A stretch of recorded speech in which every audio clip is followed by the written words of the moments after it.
কোথায় ছিলেন আল্লাহ যখন আমার দরকার ছিল? আল্লাহ কোথায় ছিলেন যখন আমি সমস্যায় পড়েছিলাম? ওই অবস্থায় কেন তিনি আমাকে সাহায্য করলেন না?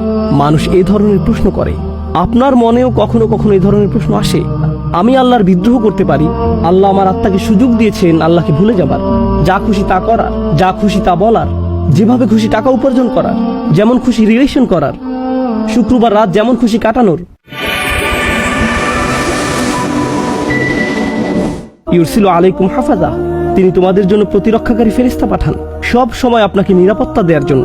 আমাদের প্রত্যেকের চারপাশে ফেরেশতাদের নিরাপত্তা বেষ্টনী থাকে, যাদেরকে আল্লাহ নিয়োজিত করেছেন। এভাবেই আল্লাহ আমাদের উপর অনুগ্রহ করেন। ফাবিআইয়ি আলাই রাব্বিকুমা তুকাযিবান।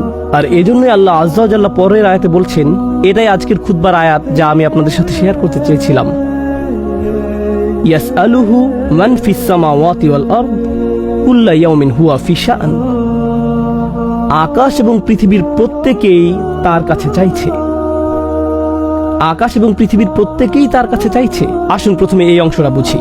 আরবি ভাষায় সুআল বা চাওয়া দুই ধরনের। এটি আলোচনার আগে এই আয়াত নিয়ে যে কনফিউশন আছে তা বলে নেই।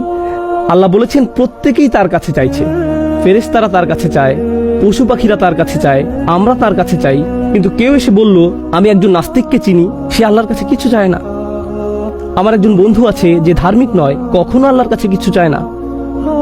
আমার ফিলোসফি প্রফেসর কখনো আল্লাহর কাছে কিছুই চায় না। তাহলে কিভাবে সবাই তার কাছে চাইছে?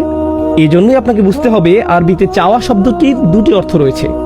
একটি হলো সচেতনভাবে চাওয়া, অন্যটি হলো প্রয়োজন। অন্যটি প্রয়োজন।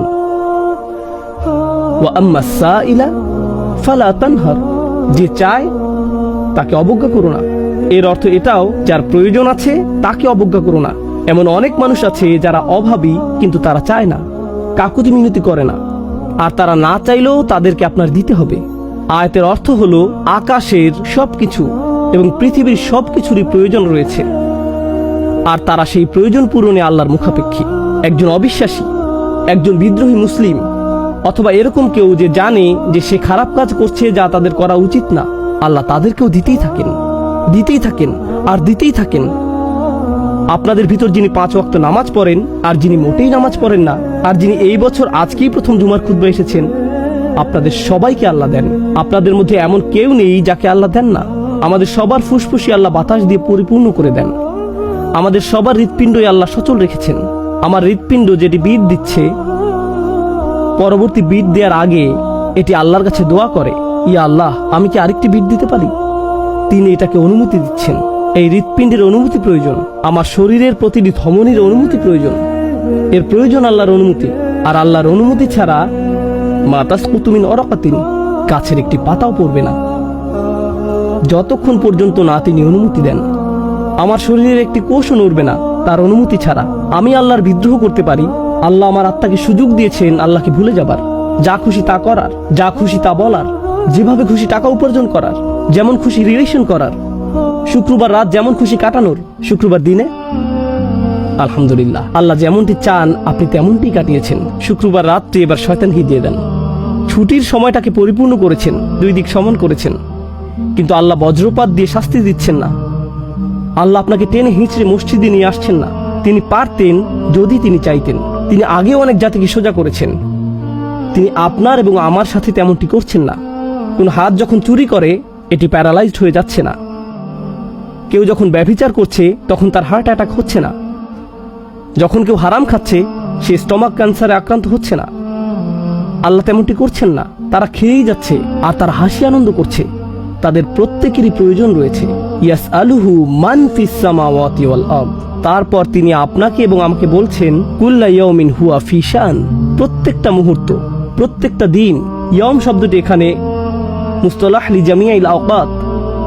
এটা এরকম সব সময়, প্রতিটি সেকেন্ডে, প্রতিটি দিন, সব সময় তিনি এমন কিছুতে ব্যস্ত যা শুধুমাত্র তিনিই করতে পারেন। আর এটি আসলে সতর্কবাণী না, এটি আসলে সুন্দর একটি জিনিস যা দিয়ে আমি আলোচনা শেষ করতে চাই। ইয়াসআলুহু মান ফিস সামাওয়াতি ওয়াল আরদ কুল্লা ইয়াউমিন হুয়া ফি শান।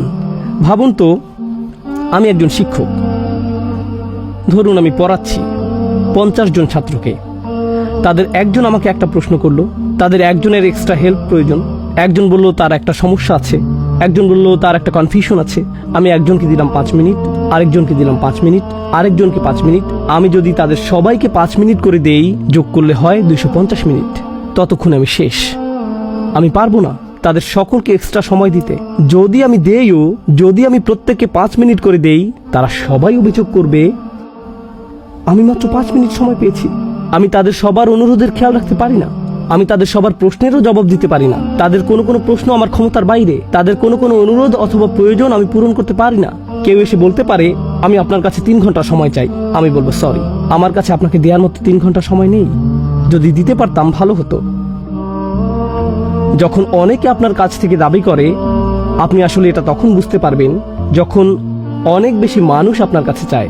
জানেন মানুষের কি হয় এই অবস্থায়? মাথা জ্যাম হয়ে যায়, আমার ব্রেক প্রয়োজন, আমার ছুটি দরকার, আমি আর পারছি না। যেমন ঈদ সিজনে দোকানের ম্যানেজারদের অবস্থা, এমন অবস্থা হয় যে সে কারোর সাথে কথা বলতে চায় না, মানুষ ভেঙে পড়ে। যখন আপনি তাকে অনুরোধ করতে থাকেন আর চাইতেই থাকেন, ঘরের কর্তাও প্রায় ধৈর্য হারাতে পারেন, কারণ তার কাছে সব সময় চাহিদা আসতেই থাকে সব দিক থেকে। তিনি প্রেশারের মধ্যে থাকেন। আর এই ধরনের অবস্থায় কারো কথা শোনা হবে, কাউকে শোনা হবে না। যারা বেশি গুরুত্বপূর্ণ তাদের কথা শোনা হবে, যারা কম গুরুত্বপূর্ণ তাদের কথা শোনা হবে না। আল্লাহ আজ্জা ওয়া জাল্লাকে দেখুন, সকলেই তার কাছে চাইছে। বিশ্বাসীরা তার কাছে চাচ্ছে, অবিশ্বাসীরাও তার কাছে চাচ্ছে। সবচেয়ে বিদ্রোহী মুসলিমরা অমুসলিমদের কথা ভুলে যান কিছুক্ষণের জন্য। সবচেয়ে বিদ্রোহী মুসলিম যারা প্রকাশ্যে গর্বের সাথে হারাম কাজ করে, যারা জঘন্য কথা উচ্চারণ করে, যারা একে অপরের প্রতি অন্যায় করে, তারা এগুলো সব করে প্রকাশ্যে, কিন্তু তাদের হৃৎপিণ্ড পরবর্তী বিটের জন্য অনুমতি প্রার্থনা করে, আর আল্লাহ দিয়ে দেন। এমনকি তাদের জন্য আল্লাহ ফেরেশতা পাঠান যখন তারা গাড়ি চালিয়ে নাইট ক্লাবে যায়, তাদেরকেও আল্লাহ আজ্জা ওয়া জাল্লা নিরাপত্তা দেন এবং দিতে থাকেন। আল্লাহ যেভাবে দান করেন তা শুধু তার পক্ষেই সম্ভব। এটাকেই বলা হয় শান। শান হলো এমন একটি আমর ইখতাসু বিআহাদ, এটা শুধু একজনের দ্বারাই সম্ভব। আপনাদের কারো কারো নিজস্ব ব্যবসা প্রতিষ্ঠান আছে, সেখানে কিছু কাজ শুধু আপনাকেই করতে হয়। এর জন্য যদি অন্য কাউকে ভাড়া করেন, অবস্থা এলোমেলো হয়ে যায়। কর্মচারীকে ক্যাশের দায়িত্ব দিয়ে গেছেন, এরপর কোনো একটা ঝামেলা তৈরি হয়েছে। এই কাজ শুধু আপনার পক্ষেই সম্ভব, এটাকে বলা হয় শান। কিছু বিষয় আছে যা আল্লাহ করেন, অন্য কারো পক্ষে তা সম্ভব না। আর যখন আপনি বুঝতে পারেন আল্লাহ সব সময়ই আপনার জন্য এমনটি করছেন, তখন আপনি সেই তুচ্ছ প্রশ্নটির কথা ভুলে যাবেন যা শয়তান আপনার এবং আমার মনে তুলে দেয়। কোথায় ছিলেন আল্লাহ যখন আমার দরকার ছিল? আল্লাহ কোথায় ছিলেন যখন আমি সমস্যায় পড়েছিলাম? ওই অবস্থায় কেন তিনি আমাকে সাহায্য করলেন না? মানুষ এই ধরনের প্রশ্ন করে। আপনার মনেও কখনো কখনো এই ধরনের প্রশ্ন আসে, আল্লাহ কোথায় ছিলেন? আর আল্লাহ বলছেন, আমি সব সময় তোমার সাথে ছিলাম, আর আমি তোমার জিহ্বাকে সুস্থ রাখছি যখন তুমি এই কথা বলছো। বলুন তো, কিভাবে আপনার শব্দনালী দিয়ে শব্দ বের হয়ে আসছে? কিভাবে আপনার মুখ দিয়ে বাতাস বেরিয়ে আসছে যখন আপনি আল্লাহর সমালোচনা করছেন? তিনি আপনাকে তার জন্য শক্তি প্রদান করছেন। এটাই হলো কুল্লা ইয়াউমিন হুয়া ফি শান। আর তারপর তিনি আবারও জিজ্ঞেস করছেন, ফাবিআইয়ি আলাই রাব্বিকুমা তুকাযিবান, আল্লাহর কোন বিস্ময়কর দান যা তোমার প্রভু তোমাদেরকে দিয়েছেন, যা তোমরা উভয় অস্বীকার করবে?